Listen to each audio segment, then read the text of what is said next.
What if I told you that Iran plays a central and crucial role in the biblical prophetic picture and major world events? When it comes to the Bible, many people immediately think of Israel, Egypt, or Babylon. But few know that Iran, or Persia in biblical times, is not just a location mentioned in prophecy's destiny according to God. The story of Iran's biblical origins is more fascinating than you might imagine. Lineage to the reign of Cyrus the Great, Iran. Surprisingly, God used Persia, a nation of pagan kings, to rescue Israel, rebuild the temple, and fulfill prophecies given centuries earlier.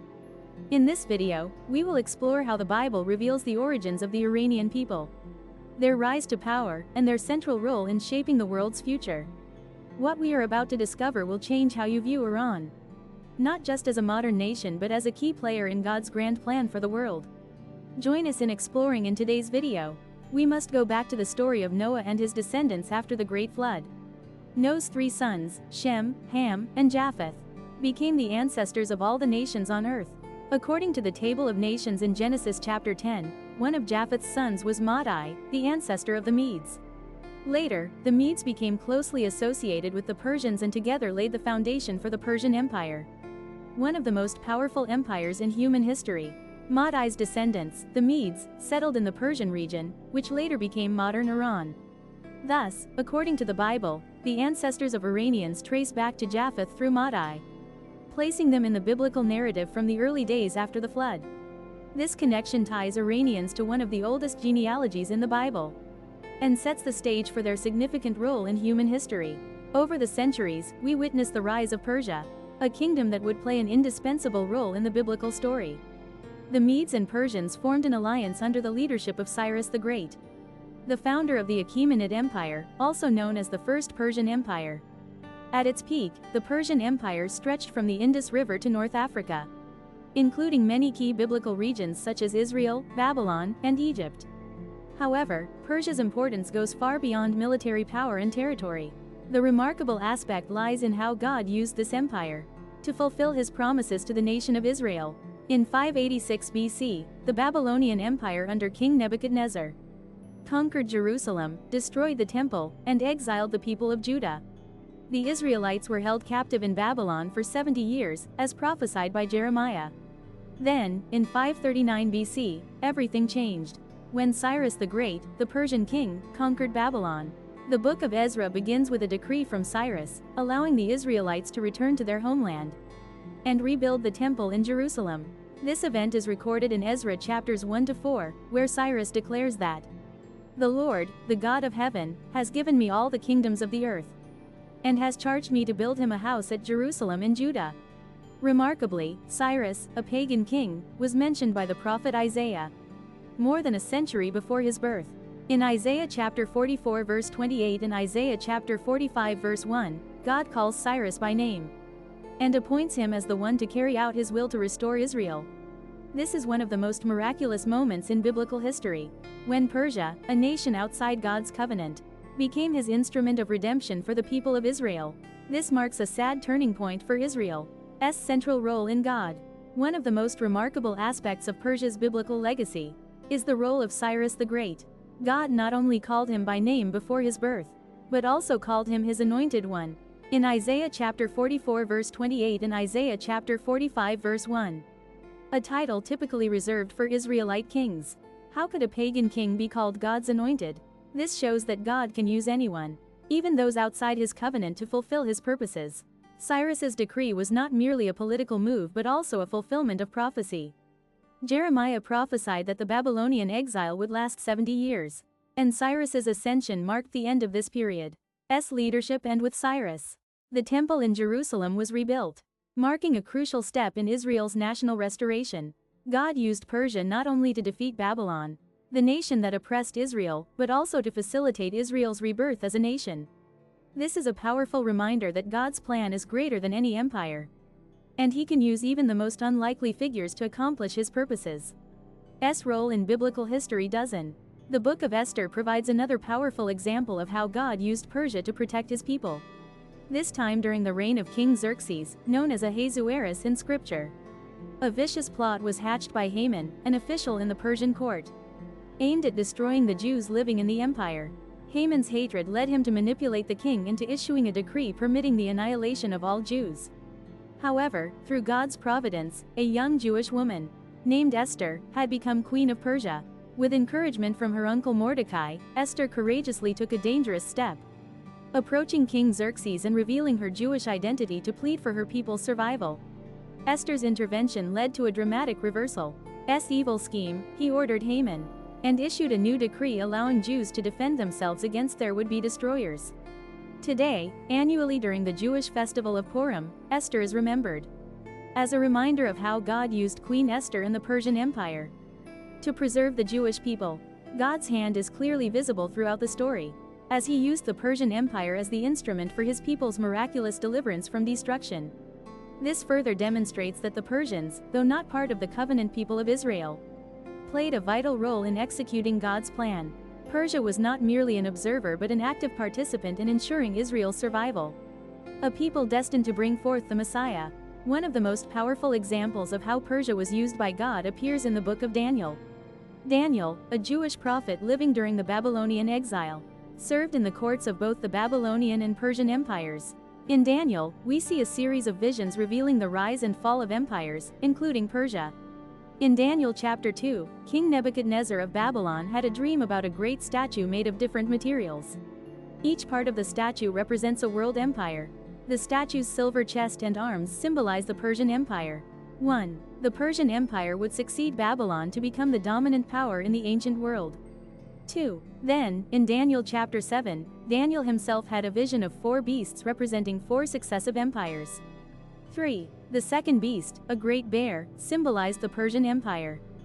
4. This empire, under the leadership of Cyrus the Great, would expand significantly and forever alter the course of history. 5. Another important vision related to Persia is found in Daniel chapter 8. 6. Where Daniel saw a 2-horned ram, one horn representing the Medes and the other representing the Persians. 7. This ram advanced in all directions, conquering vast territories. 8. These visions place Persia at the center of God's prophetic timeline. 9. Showing that the rise and fall of empires is not random but part of his divine plan. 10. Although Persia's prophesied dominance would give way to the rise of Greece. 11. During the Persian period, God's people experienced deliverance and restoration. 12. Fulfilling the prophecies of Isaiah, Jeremiah, and Ezekiel. 13. Although the Persian Empire fell to Alexander the Great in the 4th century BC. 14. Its influence continued to be felt, even in the New Testament era when Jesus was born. 15. Daniel's visions emphasize that the history of empires, including Persia. 16. Is not a coincidence but the step-by-step fulfillment of the divine plan. 17. In rescuing and restoring God's people.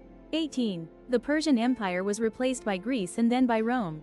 19. However, Persia's cultural, administrative, and operational legacy left a profound 20. And lasting impact on the ancient world. 21. One mysterious connection between Persia and the New Testament is the story of the Magi in Matthew chapter 2. 22. Many scholars believe the Magi, the wise men who visited Jesus at his birth. 23. May have come from Persian regions and could have been Zoroastrian priests. 24. Belonging to an ancient Persian religious tradition, experts in astrology and interpreting omens.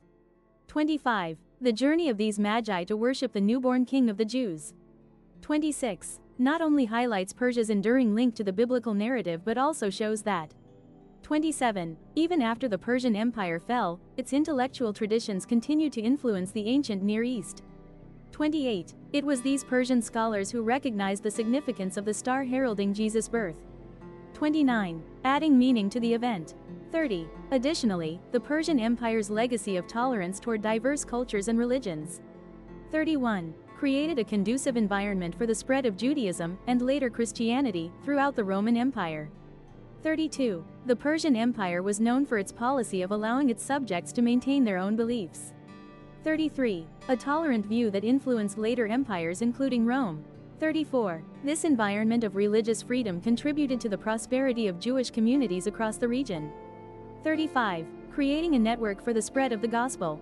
36. As we conclude our journey exploring Persia's role in the Bible, we realize that 37. This empire's legacy not only influenced ancient history but also played a crucial role in preparing the spread 38. Of religious faith.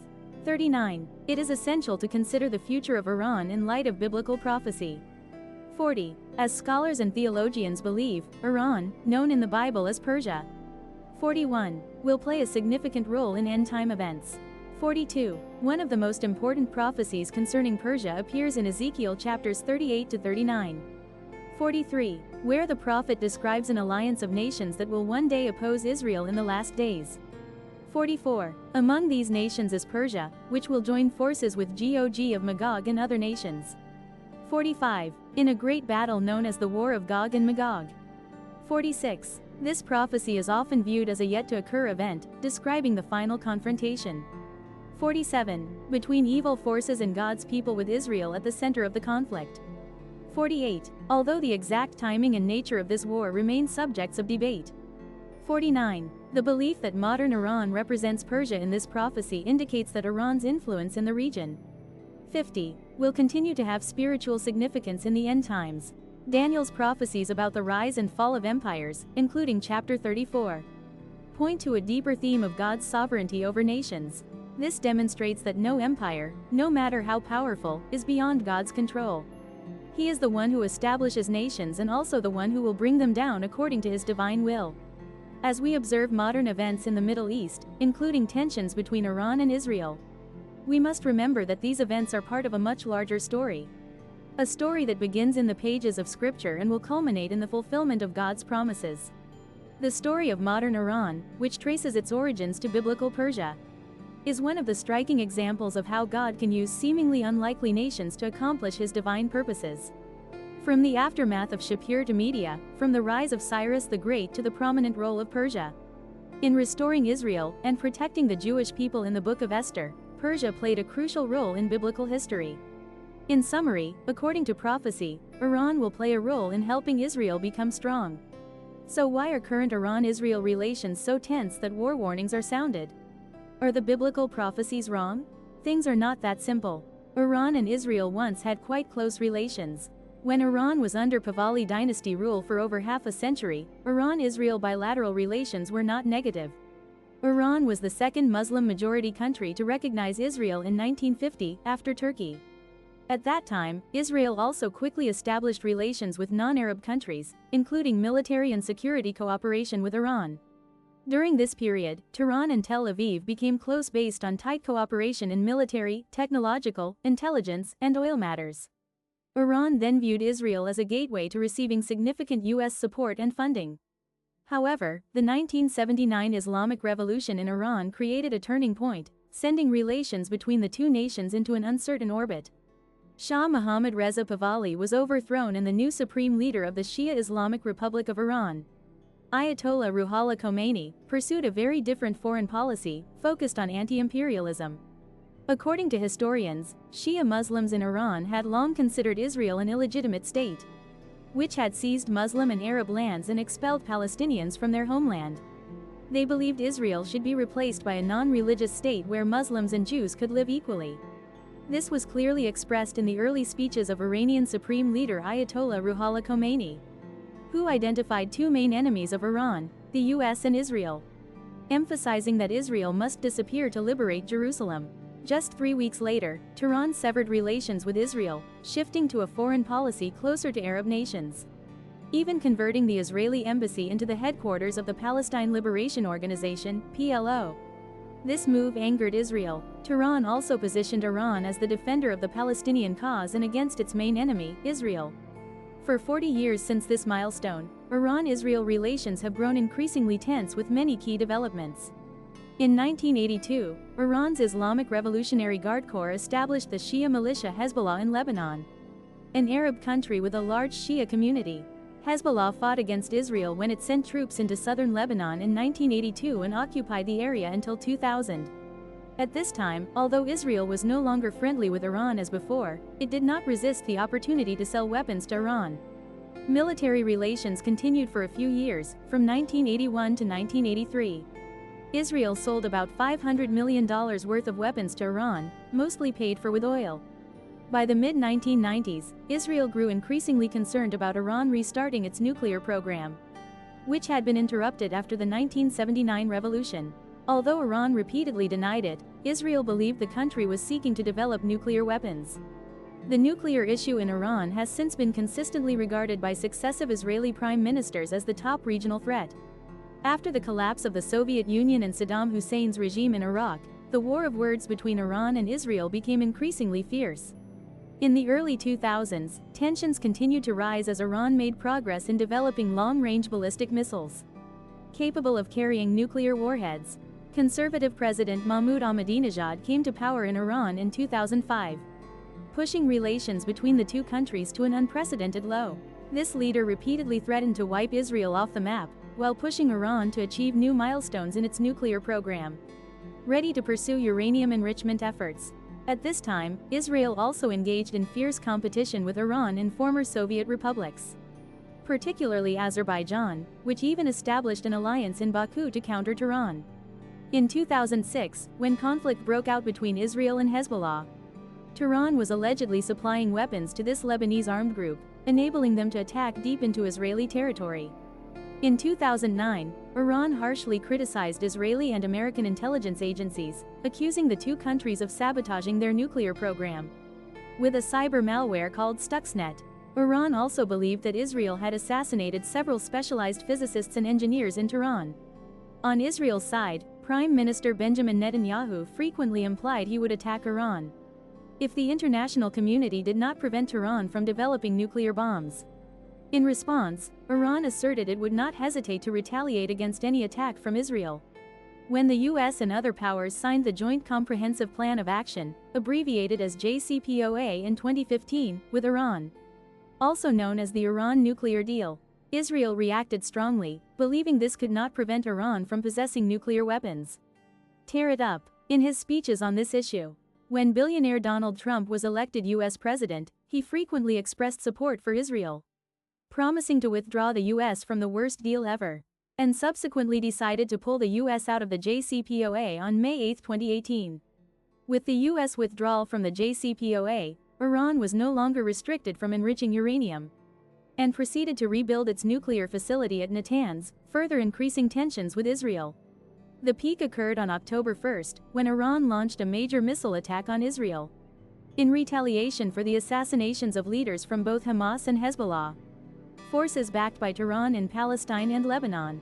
The Israeli General Staff declared it would choose the right moment to surprise Iran with a retaliatory strike, while Iran's supreme leader, Ayatollah Ali Khamenei, warned that Israel would witness even larger-scale attacks if it carried out retaliation. Given the current situation, we can see that Iran and Israel are each other's greatest enemies. So, was the prophecy in the Bible wrong? In my opinion, no, because perhaps the current leader of Iran is not the one chosen by God, so he has taken wrong steps. Perhaps soon, Iran will have a coup, and the victor will be the one chosen by God.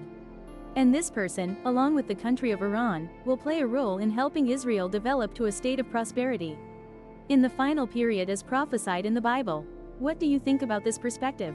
Please leave your opinions in the comments section. Thank you for watching today's video until the end. And now, goodbye and see you again.